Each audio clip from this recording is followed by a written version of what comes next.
So I want to cover the real estate that you have and your trust and what to expect there. So when you came in and signed your trust with us, if your real estate was not already in a prior trust, we would have prepared deeds that you signed, and we will have sent those into the county recorder to have those deeds recorded so that the rest of the world knows that your house or your investment property is now in your trust. So in about a month, what you can expect is that you will receive a piece of junk mail, or perhaps two pieces of junk mail. There are some private companies out there who watch the public record, and as soon as a new deed gets recorded, they send a letter off and they ask you to pay them. And in some cases it's $86, may be different in the future, but if you get something that looks like a bill, looks very official, read it closely. In that document, you will see it says something about we are not affiliated with any government agency, and this is a solicitation. So you can safely ignore that document. You've already paid to have your deed recorded, and there's no further payment that you have to make.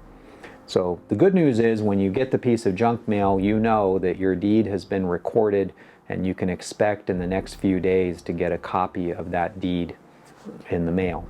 When you get it, that tells you that your house is now in the trust. Hooray! So all you need to do at that point is take that paper that you receive. You can put it in the binder, in the back of your binder. If you ever lost it, it's not a big deal, because in the public record, it's now recorded that your house is in the trust. So at that point, there's nothing left to do with your real estate. One thing to mention is in the future, if you ever decide to refinance that property, some banks will do that and it's not a problem, and they will leave the house in the trust when you do it. There are other banks who want to take the house out of the trust, then do the paperwork to refinance, and what they should do is put it back in the trust for you.